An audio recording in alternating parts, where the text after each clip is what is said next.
Welcome to the show where we laugh together, cry together, curse together, and figure out how to shine through the real gritty and downright shitty parts of life together. On today's episode, episode 2, we're talking about being adopted anyway. All right, so let's get into it. Adoption and becoming me.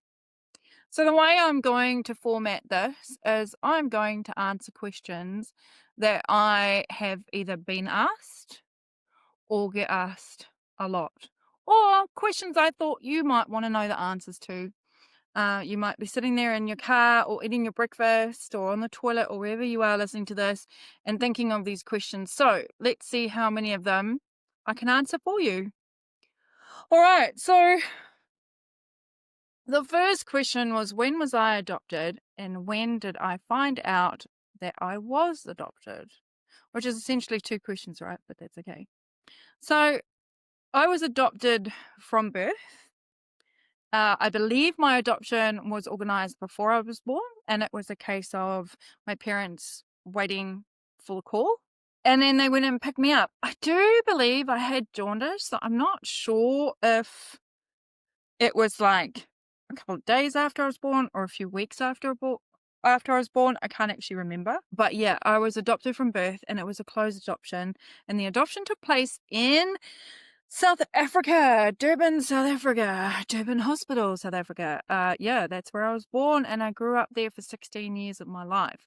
My biological mother was also South African. My biological father was also South African. And that story I will cover in another episode, part 2 of this.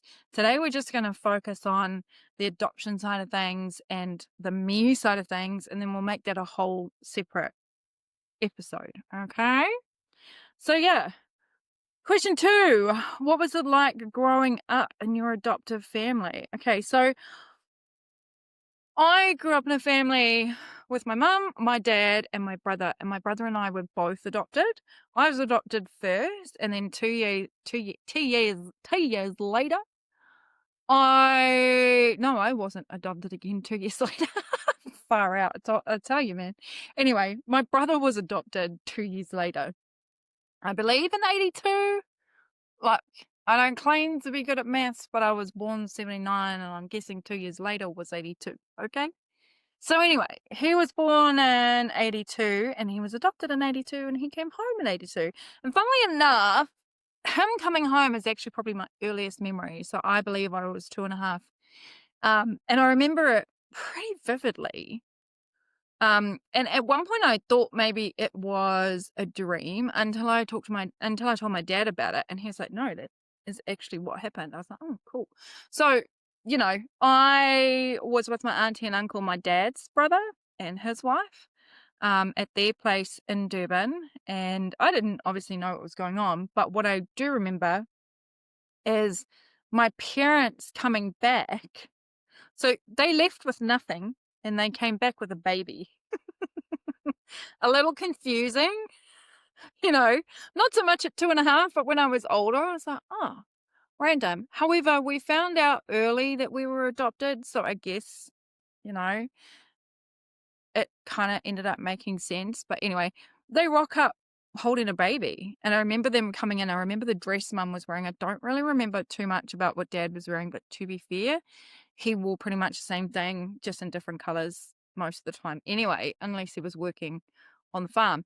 So they come in and he was wrapped up in this white blanket, which I still have to this day. And I remember mum wearing this dress, white dress with black sort of like Dalmatian spots, like little ones on it, kind of, and her hair was all down and pretty. She had high heels on and she comes in and she bends down and she goes, "This is your brother." And I was like, wow. And I don't really remember my reaction, but I mean, I was quite a sweet kid, so it was probably like, "Oh, cute, oh," whatever words I could say at 2.5. If I'd known then what I would discover years later, it might have been more like, "Get him the fuck out of here." No, I'm joking. I'm just joking.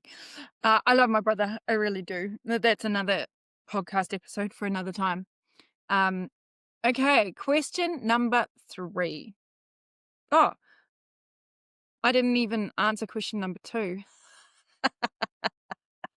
This is going real well, eh? Okay, back to question number 2. So, what was it like growing up in your adoptive family? Okay, so the whole point of that story I just told you was because there was 2 of us. So, I grew up with my mum, my dad, me and my brother. I was the oldest. And what it was like growing up, I mean, it was just normal. We didn't know any different. It's pretty much like what my daughter said on yesterday's episode, or on episode 1, when we were talking about what it was like for her growing up with a solo mum. And she said, well, I didn't know any different. So that was just my life. Same thing. I didn't know any different. And mum and dad did tell us when we were fairly young. I can't remember how young. I feel like it was either around 5 or under 5.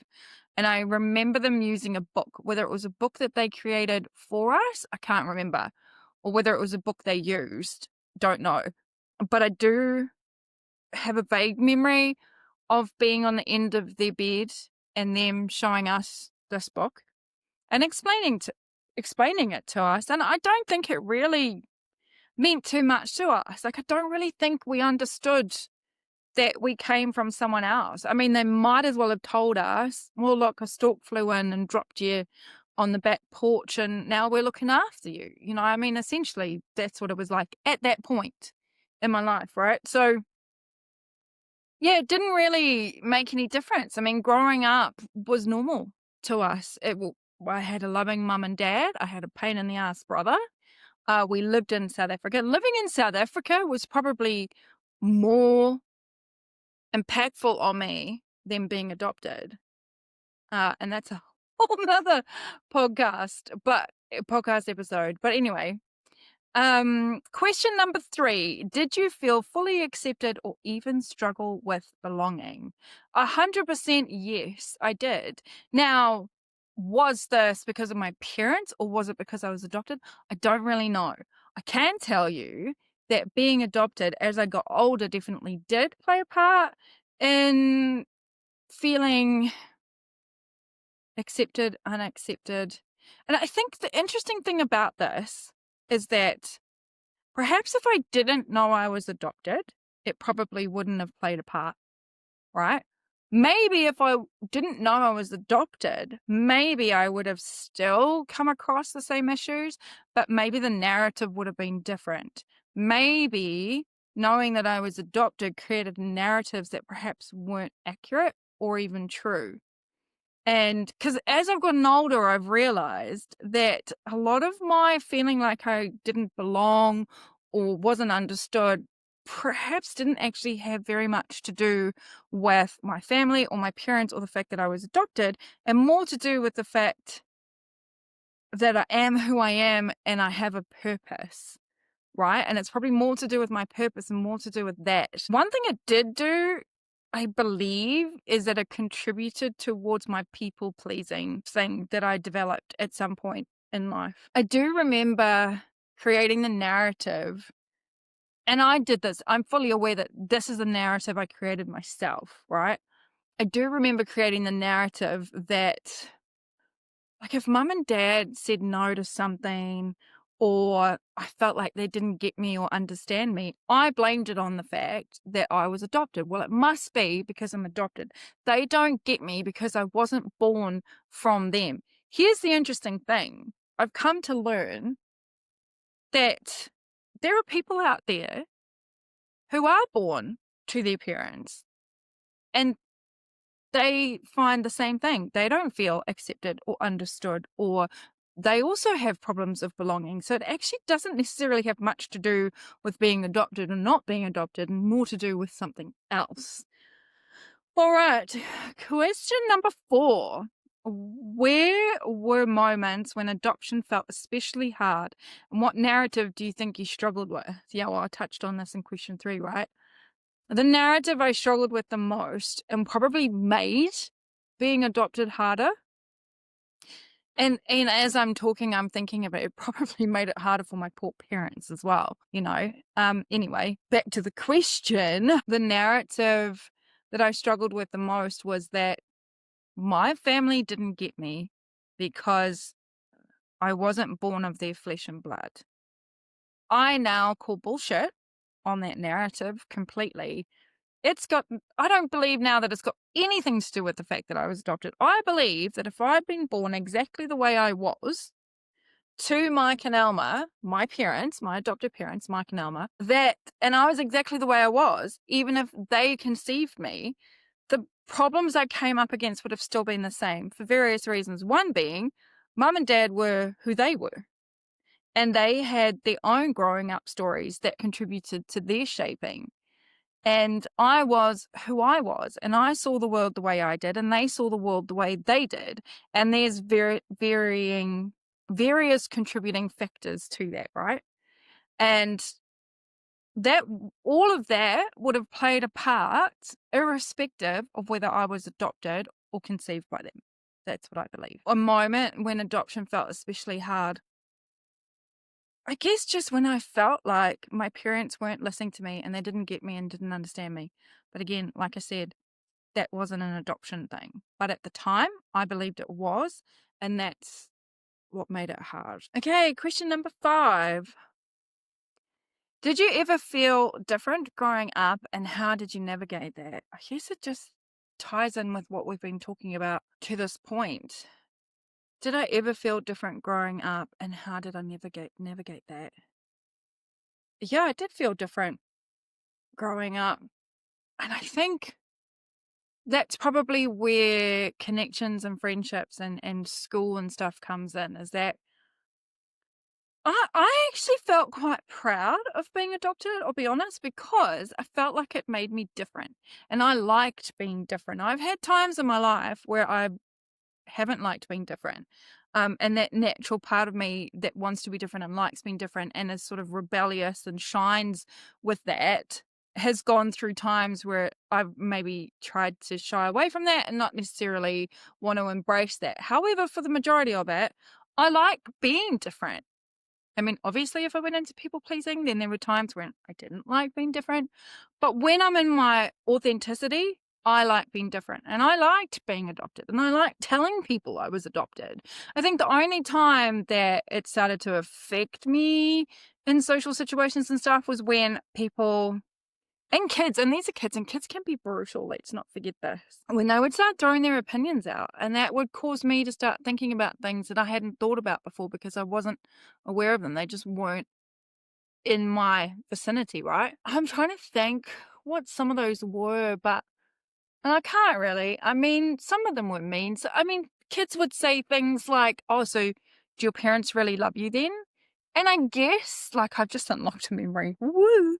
But I guess that did affect me because that caused me to question, did they really love me? Which then fed that narrative that they weren't responding to me the way I expected them to because they didn't love me because I was adopted, which is just an absolute bullshit narrative, and a narrative that I've since released and identified the impact that narrative continued to have throughout my life.